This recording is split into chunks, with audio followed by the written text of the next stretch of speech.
Bienvenidas y bienvenidos a Chañarcillo TV, el espacio digital del único diario auténticamente regional. En esta oportunidad nos encontramos con el director nacional del trabajo, Pablo Centeno. ¿Cómo está, estimado? Bien, pues, ¿y ustedes cómo están? Muchas gracias por la invitación y muy contento de estar nuevamente acá en la región de Atacama. Pasemos de lleno a los temas que importan, ¿no? La Dirección Nacional del Trabajo cumplió, de hecho, 100 años en 2024. Cuéntenos un poco en qué está, de hecho, su cartera, cuáles son los principales hitos y, por supuesto, cómo se está desarrollando de cara a este último año de gobierno también. Bueno, lo primero es que nosotros somos una institución que está directamente vinculada al Ministerio del Trabajo. Ujú. Somos un servicio, digamos, relacionado de la cartera y por tanto hemos estado muy vinculados y comprometidos con implementar, ¿cierto?, las reformas laborales que tanto el gobierno del presidente como la cartera propiamente tal, liderada por nuestra ministra del Trabajo y Previsión Social, Janet Jara, han llevado adelante. Y en ese sentido, el año pasado, año de nuestro centenario, tuvimos un rol bien relevante porque partimos el año con la ley de conciliación, Ujú. luego tuvimos que implementar, ¿cierto?, en abril las 40 horas, donde hubo un debate ahí bien intenso sobre la forma en que tenía que reducirse la jornada laboral, si era en Claro. minutos, si era en horas. Luego en agosto ya tuvimos la implementación de la ley Carín y en el medio varios convenios internacionales que también la ministra ha liderado en el ámbito de su ratificación. Así que hemos estado muy vinculados a esa materia, pero también sin olvidar una parte que es fundamental para todo servicio público, que es tratar de incorporar ciertos procesos que nos permitan ser más eficientes, más oportunos, apuntar también a la modernización del servicio. Así que el año pasado, el año del centenario, fue el Ujú. año de las reformas, por decirlo de alguna manera, donde Claro. estuvimos muy abocados y abocadas a esa tarea, y este año ya es el año en que queremos poner en marcha varios cambios que van a ser bien importantes en materia de fiscalización y en materia de relacionamiento con las organizaciones sindicales. Así que ha sido un arduo trabajo, hay un equipo bien Ujú. grande en la dirección del trabajo, somos más Ujú. de 2.500 funcionarios y funcionarias, así que estamos en ese proceso. ¿Qué hitos pretenden desarrollar en 2025? Usted habla de cambios importantes que quieren instalar precisamente este año. Bueno, en el mes de julio esperamos Ujú. ya partir con una herramienta tecnológica nueva en el Ujú. ámbito de la fiscalización. Nuestra institución tiene en el ámbito de la fiscalización bastante tiempo que no ha avanzado cualitativamente y por Ujú. tanto, por ejemplo, nuestra herramienta tecnológica es de hace 20 años atrás. Nosotros todavía fiscalizamos en papel, por ejemplo. Hay mucha burocracia para la preparación de una fiscalización porque nuestros funcionarios y funcionarias tienen que acudir a distintas fuentes para poder preparar una Ujú. fiscalización. Y para eso, desde el año 2022 empezamos a diseñar una nueva plataforma electrónica que se llama Sistema de Gestión Inspectivo, que va a implicar el cambio en la tecnología. Vamos a avanzar hacia el expediente digital, cero papel, con herramientas tecnológicas para fiscalizar, pero también esperamos a través de un procedimiento de fiscalización más eficaz, más oportuno, que sea más rápido, porque una de las demandas que nos hacen en general en todo el Ujú. país es precisamente que nuestras fiscalizaciones sean más rápidas por un lado, sean más Claro. transparentes, también mucho nos solicitan eso los empleadores y esperamos con esta herramienta que le vamos a dar el vamos, ¿cierto? En julio, dar inicio a un cambio estructural en el servicio. De eso vamos a estar conversando también mañana Ujú. con nuestro Consejo Tripartito Regional de Usuarios, que es una instancia de diálogo social que tiene más de 20 años en la institución y que confluyen, ¿cierto?, empleadores, trabajadores, gente de la sociedad civil, acá en Atacama, por ejemplo, en la Ujú. Universidad de Atacama. Así que vamos a estar contando un poquito de aquello y también este año, ahora en mayo, a la vuelta de la esquina, vamos a implementar el sistema de votación electrónica. Vamos a tener nuestra propia herramienta para que los sindicatos puedan también utilizar una herramienta que va a estar a disposición de sus distintas actuaciones sindicales. A propósito de la región, ¿cómo todo esto que estamos conversando se vincula con Atacama? Pensando, ¿no?, en que también hay grandes desafíos, por ejemplo, en el tema de desempleo, en el tema de la fiscalización, por ejemplo, de deliveries, etcétera, acá en la tercera región. ¿Cómo se vincula todo? Bueno, yo diría que nosotros hemos Mm. tratado de alguna manera, dar bastante autonomía a las regiones para que puedan definir el ámbito de su actuar, Ujú. sin olvidar que tiene que haber un marco, ¿no?, de actuación. El marco de modernización estructural es general y por tanto la herramienta tecnológica, así como va a servir, no sé, en Providencia para poder fiscalizar más Ujú. rápido y ser más oportuno, también debiera ser útil acá en Copiapó, ¿cierto?, en Chañaral, en Vallenar, porque Ujú. los procesos de fiscalización son relativamente los mismos. Hemos hecho también esfuerzo por renovación, por ejemplo, de la infraestructura vehicular. Ujú. Renovamos una gran cantidad de vehículos. Ahora estamos haciendo una nueva compra de vehículos para poder llegar a lugares de forma más segura también con nuestros funcionarios y funcionarios, algo que es muy relevante en esta región donde es muy dispersa, ¿no?, la realidad laboral. Claro. Tenemos minera, tenemos campo, la agricultura, tenemos mar también, etcétera. Comercio, por cierto, también en la ciudad. Entonces, evidentemente, eso se vincula de esa manera. Pero también tenemos una política nacional inspectiva donde tenemos algunos ejes de trabajo. Y, por ejemplo, la informalidad laboral en la política inspectiva es clave. Lo dijo la ministra, ¿no?, en este diario también en su entrevista.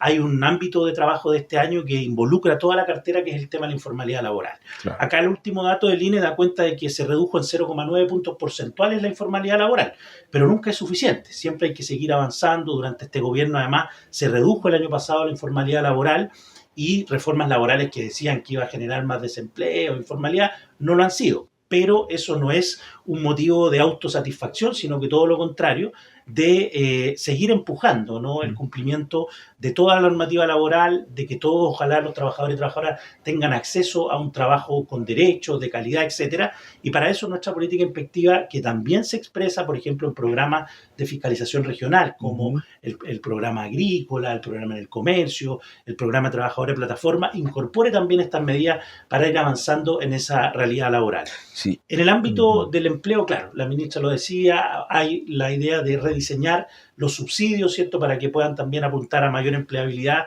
y el combate contra la informalidad laboral. Y, por cierto, también un tema que es muy relevante, la incorporación de la mujer al trabajo. Así es. Y para eso ella destaca, ¿cierto?, la sala cuna universal como una de las herramientas fundamentales que puedan lograr también ese propósito, ¿no? Porque efectivamente acá bajó la desocupación en 1,5 puntos porcentuales según el último dato del INE, pero en las mujeres sigue siendo del 10, en circunstancias que en los hombres es el 7. Entonces hay desafíos que de alguna manera entroncan también con lo que nosotros hacemos desde la Dirección del Trabajo. Claro, la informalidad yo creo que es el gran tema que preocupa a varias personas que están ejerciendo el campo laboral en este minuto.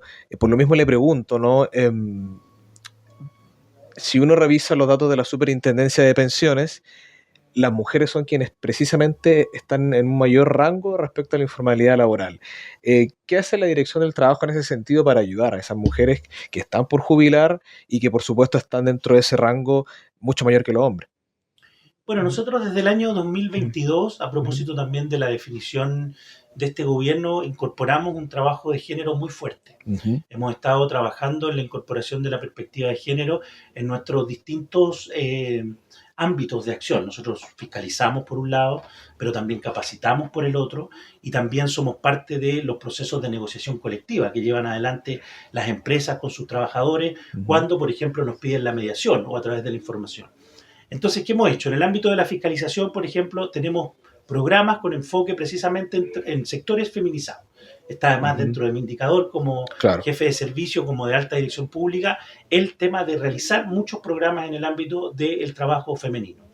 En el ámbito de las relaciones laborales, la semana pasada dimos a conocer un estudio que hicimos precisamente desde el Departamento de Estudio con cláusulas de género, con perspectiva de género en la negociación colectiva, para entregarle también a las organizaciones sindicales y a las empresas mayor conocimiento sobre cómo incorporar también en el ámbito de sus acuerdos medidas que, por ejemplo, ayuden a la corresponsabilidad, a la compatibilidad de la vida laboral con la vida familiar, etcétera, donde, por cierto, es una demanda mayoritaria de las mujeres, no única y exclusivamente, porque efectivamente las tareas de cuidado hoy día debieran distribuirse de forma equitativa, ¿no?, entre hombres y mujeres en nuestra sociedad. Y en el ámbito, yo diría, en general, el ámbito más estructural de la Dirección del Trabajo, vamos a incorporar la temática de género también en un ámbito de trabajo más permanente, para que de esa manera no solamente quede, ¿no?, como parte de esta gestión, sino que también se incorpore a todas las gestiones futuras, porque entendemos que el trabajo de la mujer, el acceso de la mujer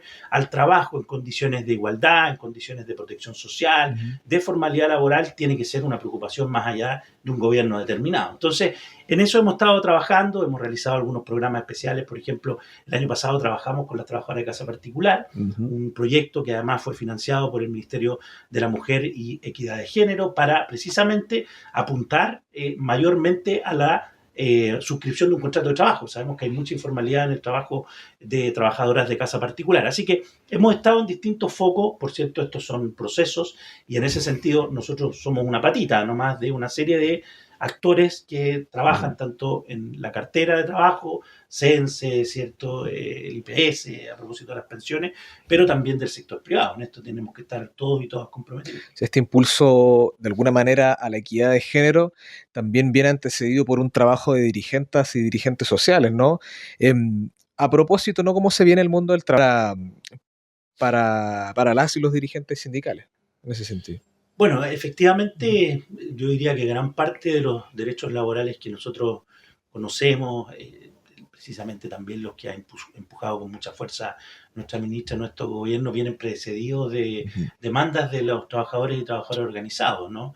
Las 40 horas, la ley Karim precisamente fue una Ujú. gran demanda del mundo sindical en torno a la ratificación del convenio 190, que luego permitió tener la ley Karim en nuestro país. El acuerdo, por ejemplo, por el salario mínimo, hoy día estamos en Ujú. los 510.000 pesos, lo destacaba la ministra precisamente en la entrevista. Eso fue precedido de un acuerdo, ¿cierto?, con la CUT, con las pymes, etcétera. Ujú.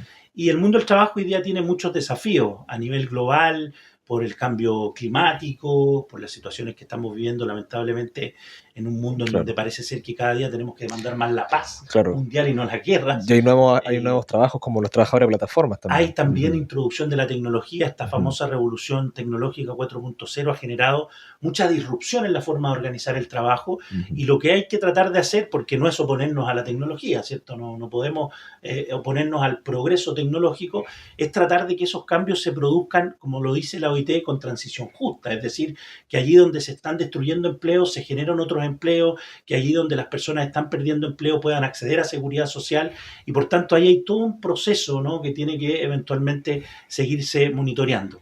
Y acá en la región, bueno, y acá en el país, como usted lo decía, hay temas: la informalidad laboral, Ujú. el trabajo de la mujer, el cambio climático. Hoy día también, acá en la región, por ejemplo, las altas temperaturas hacen que nosotros tengamos que tener más ojo puesto en los programas de fiscalización a propósito de la higiene y seguridad y de las medidas preventivas, por ejemplo, de los elementos de protección personal, ¿no?, adecuados para no verse expuestos al riesgo de afectar la salud y la vida de los trabajadores y trabajadoras. Entonces, en ese sentido, claro, hay muchos desafíos donde todos y todas somos importantes. El Estado, por cierto, cumple un rol en materia de su regulación, pero también en materia de derechos sociales, también en muchos ámbitos, las organizaciones sindicales y, por cierto, también los empleadores. El mundo del Ujú. trabajo es un mundo tripartito, ¿no? La Claro. OIT es tripartita, donde el Estado, trabajadores y empleadores cumplen un papel para poder avanzar en trabajo decente, que finalmente ese es el objetivo que como gobierno, que como institucionalidad tenemos en el país y en la región.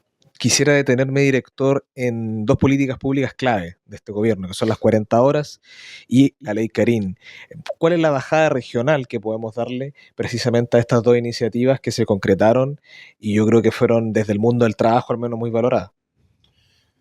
Bueno, en el caso yo Ujú. diría que son dos tremendas leyes y tremendos cambios en materia de mejoramiento de las condiciones de los trabajadores y trabajadoras en el país.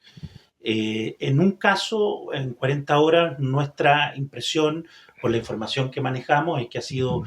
una implementación adecuada, una implementación que ha tenido a todos los actores de buena forma implementando la normativa. Y eso lo decimos por tres razones fundamentalmente. Primero, tenemos muy baja tasa de denuncia, ¿no? Por un Ujú. lado, acá en la región, de enero a marzo de este año, tenemos 2 denuncias en materia de 40 horas, es decir, es muy baja la conflictividad que uno puede expresar a través de las denuncias. En segundo lugar, hay muchas empresas que en la región, pero también en el país, han adelantado la gradualidad. Recuerde usted que esta norma, para no afectar el empleo, tiene gradualidad. Estamos en 44, el próximo año vamos a reducir 2 más, y ya el 2028 vamos a pasar a las 40 horas en plenitud. Pero ya hay empresas incluso que, a pesar de esa gradualidad, se han adelantado, lo que da cuenta que efectivamente es posible, ¿no?, llegar a las 40 horas en muchos lugares productivos. Y en tercer lugar, hay un dato, acá en la región lo decía Ujú. anteriormente, que había muchos agoreros y agoreras respecto de que las 40 horas iban a afectar el empleo, ¿no?, y iban a generar más informalidad. La verdad es que los datos dan cuenta de que ello no es así. En Ujú. algunos casos, incluso ha descendido, digamos, la tasa de desocupación. Por lo tanto, esas tres razones nos dan cuenta de que efectivamente hemos tenido una buena implementación. En el caso de la ley Karim, ahí, claro, es un desafío permanente, porque esos son Ujú. procesos. son procesos de cambios culturales, no es la reducción de una hora determinada, ¿no? Son procesos que requieren que cambie la cultura, la forma en que nosotros nos relacionamos al interior de las empresas. Y ahí, evidentemente, hoy día tenemos todavía muchas denuncias, hay que decirlo. Esperamos, por cierto, mañana vamos a estar conversando de esto con los empleadores, los sindicatos, la sociedad civil, porque sentimos que hay que entregar muchas más herramientas, hay que entregar mucha más información, hay que entregar mucha más capacitación, porque según el último informe que entregamos en el mes de diciembre, primero, tenemos una gran cantidad de denuncias y por tanto es algo que estamos monitoreando con preocupación, ¿no? Segundo, son las grandes empresas las que más reciben denuncias y las que más nos derivan además denuncias a la Dirección del Trabajo, lo que nos estaría dando cuenta que no se están haciendo cargo de la pata preventiva que tiene la ley Karim. ¿Esas grandes empresas de qué rubro? Generalmente son, bueno, tiene que ver mucho con el tamaño también de los sectores económicos, el comercio, por cierto, tenemos una gran cantidad de denuncias derivadas del comercio. Y ahí, bueno, hay un enfoque que tenemos que poner mucho más énfasis porque, insisto, la ley Karim tiene una pata que es la prevención y para eso hay herramientas, protocolo de prevención, hay que modificar los reglamentos internos de higiene y seguridad, hay que recurrir también a la asesoría de eventualmente las mutuales, ¿no? Que son quienes administran el seguro de accidentes del trabajo y enfermedades profesionales. Por tanto, hay una serie de mecanismos que debieran seguirse utilizando o que debieran utilizarse para apuntar a esta mirada más preventiva que tiene la ley. Pero como todo cambio cultural, como todo cambio de hacer las cosas, no es de la noche a la mañana. Por tanto, tampoco nosotros miramos esto como una cosa, digamos, excepcional cuando hay cambio. Nosotros hace 15 años recibimos un mandato de cautelar los derechos fundamentales. Y también el cambio fue paulatino, fue de a poco, hubo que capacitar mucho, entregar información y en eso estamos también siguiendo implementando esta norma que, como le digo, es un cambio cultural que se tiene que generar al interior de las empresas para que las relaciones laborales efectivamente se funden en un trato digno, sin violencia, sin acoso y, por cierto, sin discriminación de ningún tipo. A propósito de Ley Karim, director, usted comprenderá, en su minuto fue denunciado precisamente por Ley Karim. Para que entienda la comunidad, ¿en qué quedó en qué quedó de alguna forma esa denuncia? Bueno, la verdad es que esta fue una denuncia que se presentó en el marco de una situación interna que tuvimos en la Dirección del Trabajo, situación interna que está completamente resuelta en diálogo con las organizaciones sindicales. Hubo varias reuniones ahí y, por tanto, una vez que se recibió esta denuncia, se derivó a la Contraloría General de la República.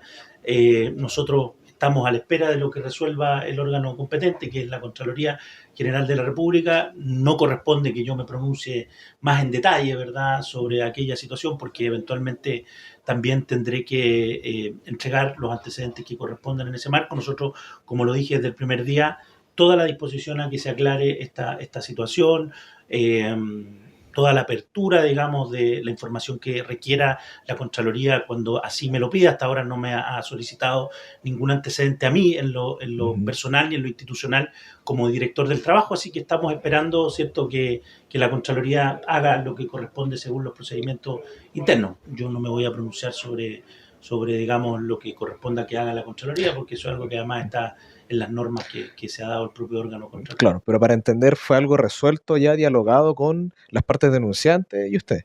¿Fue conversado? No, lo que pasa es que la situación, digamos, de conflicto interno se produjo por una situación de no renovación de contratas. Ya en el mes de noviembre, como todos los años regularmente se producen también en muchos lugares del servicio público, y ahí evidentemente hubo una situación donde los gremios, nosotros tenemos 3 gremios a nivel nacional, nos solicitaron, digamos, revisar esta situación.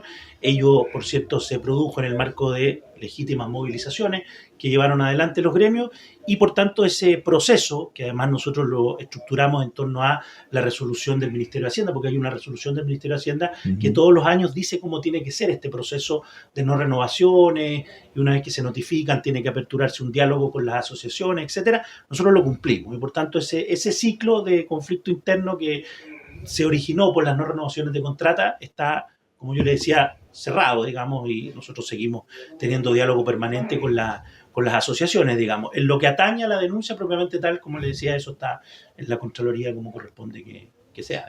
Director, para ir cerrando este diálogo, también hace poco, de hecho, usted fue sindicado como posible candidato parlamentario acá por Atacama. ¿Qué puede decir al respecto de esta nominación que hace Intendo a la dirección regional del Partido Comunista? Bueno, lo primero es que yo hoy día soy el director nacional del trabajo y la verdad Ujú. que estoy en esa condición y en esa calidad en la región, como en muchas otras regiones del país. Desde el primer día me ha interesado mucho conocer también cómo está nuestra institución y como le comentaba, vengo a la región a reunirme con nuestros empleadores, nuestros sindicatos y la sociedad civil en el marco del Consejo Tripartito Regional de Usuarios y también a una invitación que nos han hecho desde Vallenar la Confemín. Y lo segundo, bueno, decirle que en esa calidad, digamos, estoy el día de hoy. Siempre es, por cierto, grato, ¿no?, que haya una valoración, sobre todo Ujú. de compañeros y compañeras de esta región en lo particular. Sin embargo, acá hay una definición que el Partido Comunista ha tomado, que además es pública, donde la candidata nuestra es Erika Portilla, digamos. Así que en ese sentido yo me quedo con esa definición que ha sido la que da el partido. Pablo Centeno, director nacional del trabajo, le agradecemos por precisamente estar acá en Chañarcillo TV y esperamos nuevamente tenerlo para dialogar en un futuro a propósito, ¿no?, de cómo se desarrolla todas estas políticas públicas importantes en este último año de gobierno. Muchas gracias a ustedes por la invitación y muy disponible siempre a conversar sobre estos temas tan importantes como son los temas del mundo del trabajo. Síganos en Chañarcillo TV y en Instagram @diario Chanarcillo. Les esperamos en una siguiente oportunidad.